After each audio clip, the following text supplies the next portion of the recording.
A $430 billion economic package is on track toward becoming law. House Speaker Nancy Pelosi says the U.S. House of Representatives will pass the Inflation Reduction Act on Friday. The plan seeks to combat climate change, address health care costs, and raise taxes on large corporations. The Senate approved the Democrat-backed Inflation Reduction Act, or IRA, by a vote of 51-50 along party lines over the weekend. The vice president had to cast the tie-breaking vote. CBS News congressional correspondent Nikole Killion joins us now with more on this. Hi, Nikole. So tell us the latest on the Inflation Reduction Act, and is there any chance at all that this doesn't win House approval tomorrow?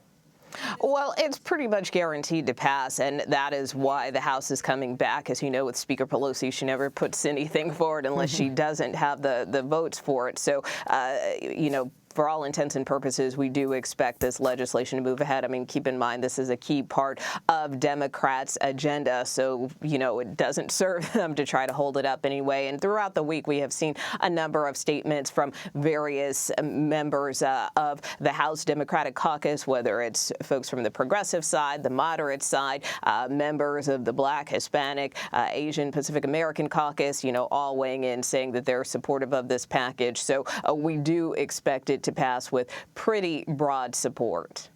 And Nikole, of course, it's been a cliffhanger until now, but it's not a law until the president signs it. So if it does pass in the House, how long before the president signs it into law?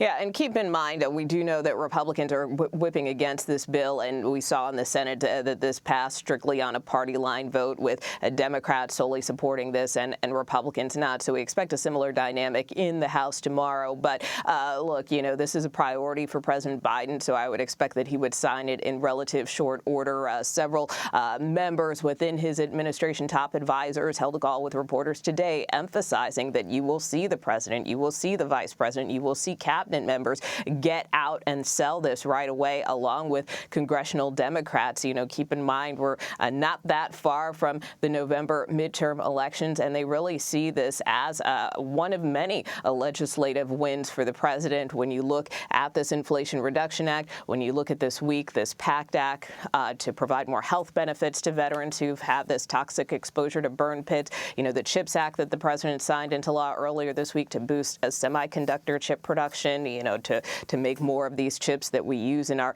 everyday devices and appliances, cars.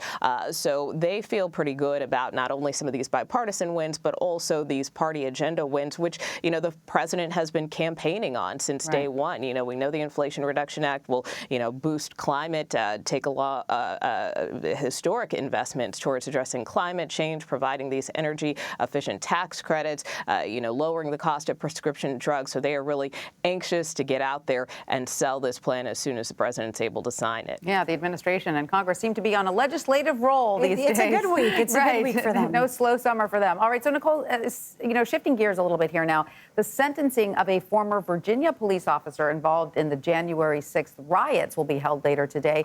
What can you tell us about that?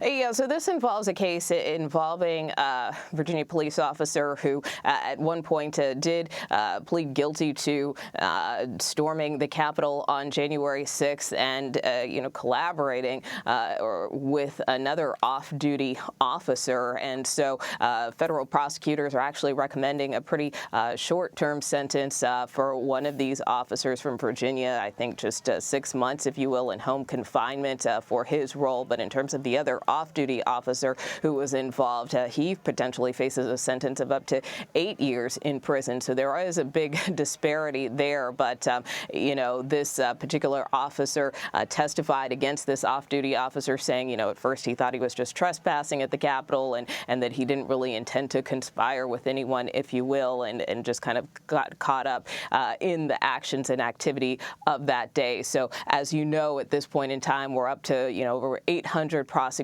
in terms of the broader investigation into January 6th. And so these cases and these sentencing trials continue day by day, week by week. All right. Nikole Killion in Washington, thank you so much.